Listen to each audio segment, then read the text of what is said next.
Music को अक्सर अपनी प्यूरेस्ट वॉइस सबसे सिंपलेस्ट प्लेसेस में मिलती है। बड़े शहरों की डैजलिंग लाइट से दूर असम की सीरीन गोद में एक स्टार का जन्म हुआ। जुबीन गार्ग सिर्फ एक नाम नहीं थे, वह एक फिनोमिनन थे जो एक छोटे से गांव में शुरू हुआ। ब्रह्मपुत्र की आवाज, चाय के बागानों की फुसफुसाहट ने पाला। उनकी जर्नी एक ड्रीम के साथ शुरू हुई। उनकी एक ऐसी वॉइस थी जिसमें जमीन की मिट्टी, बारिशों की खुशबू, लोगों की रेजिलियंस, यह रॉ थी, यह रियल थी। यह एक ऐसी वॉइस थी जिसने स्टोरीज बताने का वादा किया था। उनकी बिगिनिंग्स हम्बल थी, स्ट्रगल्स से भरी हुई थी, लेकिन ऑनेस्टी से गाया गया हर नोट एक सुनने वाले हार्ट तक पहुंचता है। असम से नेशनल स्टेज तक का रास्ता आसान नहीं था। इसमें इमेंस करेज, अपने क्राफ्ट में अनवेवरिंग बिलीफ की जरूरत थी। जुबीन ने अपना बैग्स पैक किया, लेकिन उन्होंने कभी अपनी रूट्स को पीछे नहीं छोड़ा। उन्होंने अपने सोल में, अपने एक्सेंट में और अपनी वॉइस के टेक्सचर में असम को कैरी किया। जब वह बस्लिंग म्यूजिक इंडस्ट्री में आए तो वह डिफरेंट थे। उन्होंने किसी मोल्ड में फिट होने की कोशिश नहीं की, उन्होंने अपना खुद का मोल्ड बनाया। यही यूनिक क्वालिटी थी जिसने लोगों को रुकने और सुनने पर मजबूर किया। जुबीन का म्यूजिक सिर्फ सुना नहीं गया, उसे महसूस किया गया। यह एक सेंसेशन बन गया, एक कल्चरल मूवमेंट जिसने पूरे कंट्री को अपनी चपेट में ले लिया। उनके सॉन्ग्स यूथ के लिए एंथेम्स बन गए। कॉलेज कैंटीन्स में लॉन्ग बाइक राइड्स पर, दोस्तों के बीच लेट नाइट कॉन्वर्सेशंस के दौरान उनकी वॉइस में एक रिबेलियस एनर्जी थी, एक स्पिरिट जो नॉर्म्स पर सवाल उठाती थी। लाइफ के प्रेशर्स से जूझ रहे स्टूडेंट्स के लिए उनका म्यूजिक कंफर्ट और स्ट्रेंथ का एक सोर्स था। इसने उन्हें बताया कि डिफरेंट होना ठीक है, डीपली महसूस करना ठीक है, इम्पॉसिबल ड्रीम्स का पीछा करना ठीक है। वह उनकी प्लेलिस्ट में सिर्फ एक सिंगर नहीं थे, वह उनकी अपनी अनस्पोकन फीलिंग्स की वॉइस थे। लेकिन उनकी अपील सिर्फ यंग लोगों तक ही सीमित नहीं थी। पुरुष अपने बिजी डेज में तेजी से भागते प्रोफेशनल्स या अली जैसी एक हार्ट ब्रेकिंग बैलेड को इतने प्रोफाउंड पेन के साथ गा सकते थे कि वह किसी को भी रुला सकती थी। उनकी वर्सेटिलिटी उनकी सुपर पावर थी। उन्होंने प्रोफेशनल्स के साथ कनेक्ट किया और होममेकर्स के साथ रेजोनेट किया। जुबीन का म्यूजिक डेमोग्राफिक्स से परे था, इमोशन की एक यूनिवर्सल लैंग्वेज बन गया।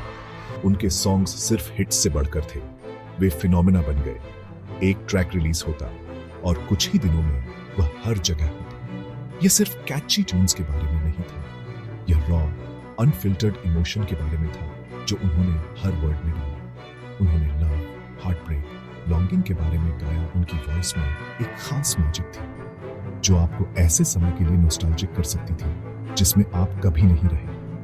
वह लोगों की वॉइस बन गई, सिंपल सॉन्ग्स को पावरफुल इमोशनल एक्सपीरियंसेस में बदलते हुए। और फिर एक दिन जो किसी और दिन की तरह शुरू हुआ था, म्यूजिक रुक गया। जुबीन गार्ग के इस दुनिया से अचानक चले जाने की खबर एक साफ नीले आसमान से बिजली गिरने जैसी थी। यह अविश्वसनीय था, यह शैटरिंग था। लाखों दिलों पर एक गहरा सन्नाटा छा गया। एक ऐसी वॉइस जो लाइफ से इतनी भरी हुई थी, एक ऐसी स्पिरिट जो इतनी वाइब्रेंट थी, कैसे हमेशा के लिए शांत हो सकती थी। यह खबर जंगल की आग की तरह फैल गई, जिससे डिसबिलीफ और गहरे इनकॉन्सोलेबल सॉरो का निशान छूट गया। उस दिन 23 सितंबर 2025 को ऐसा लगा जैसे दुनिया ने अपनी सोल का एक छोटा सा हिस्सा खो दिया हो। जो मेलोडीज थिक और थिन में हमारे कंपेनियंस रही थी, यह ग्रीफ हर किसी के लिए पर्सनल था। सोशल मीडिया ट्रिब्यूट से भर गया था। लोग अपने फेवरेट जुबीन सॉन्ग्स और उनसे जुड़ी मेमोरीज शेयर कर रहे थे। स्टूडेंट्स को याद था कि कैसे उनके सॉन्ग्स ने उन्हें टफ एग्जाम से निकाला। लवर्स को याद था उनकी लव स्टोरीज में उनके म्यूजिक की भूमिका। यह एक आर्टिस्ट के लिए एक कलेक्टिव मॉर्निंग था जो हमारी लिव्स का एक इंसेपरेबल हिस्सा बन गया था। पेन इतना गहरा था क्योंकि उनका म्यूजिक सिर्फ एंटरटेनमेंट नहीं था, यह एक लाइफलाइन था। उनकी एब्सेंस ने एक ऐसा वॉइड बनाया जिसे कोई और वॉइस कभी नहीं भर सकती थी। हम एक अनफिनिश्ड मेलोडी के साथ रह गए। हम उनसे और भी बहुत सारे सॉन्ग्स गाना चाहते थे। उनकी जर्नी अधूरी लगी, एक खूबसूरत सॉन्ग की तरह जो अचानक खत्म हो जाता है। यह सब अचानक होना सबसे क्रूलेस्ट हिस्सा था। अलविदा कहने का कोई समय नहीं था। उनकी पावरफुल वॉइस जहां हुआ करती थी, वहां सिर्फ एक बहरा कर देने वाला सन्नाटा था। हालांकि जुबीन गार्ग इंसान हमें छोड़ गए हैं, उनकी वॉइस अमर है। यह हवा में सांस लेती रहेगी, पहाड़ों में गूंजती रहेगी, उन लोगों के दिलों में जिंदा रहेगी जिन्होंने उनसे प्यार किया। उनका म्यूजिक उनकी विरासत है, एक टाइमलेस ट्रेजर जो पीढ़ियों तक चलता रहेगा। उनके सॉन्ग्स लोनली रातों के साथ ही जॉयस सेलिब्रेशंस के साउंड ट्रैक्स बने रहेंगे। यंग आर्टिस्ट्स उनकी फियरलेस जर्नी से इंस्पिरेशन लेते रहेंगे, दुनिया को जीतने के लिए अपनी रूट्स के प्रति ट्रू रहने के उनके करेज से। उन्होंने हमें सिखाया कि आर्ट परफेक्शन के बारे में नहीं है, यह ऑनेस्टी के बारे में है, और एक ऑनेस्ट वॉइस को कभी सच में चुप नहीं किया जा सकता। यह जीने, इंस्पायर करने और हील करने का एक तरीका ढूंढती है। उनकी लाइफ पैशन और परसिवेरेंस की मास्टर क्लास थी। उन्होंने हमें दिखाया कि दुनिया में अपनी पहचान बनाने के लिए आपको एक प्रिविलेज्ड बैकग्राउंड की जरूरत नहीं है। आपको बस अपने दिल में एक ड्रीम चाहिए और उसे रिलेंटलेसली परस्यू करने की आग चाहिए।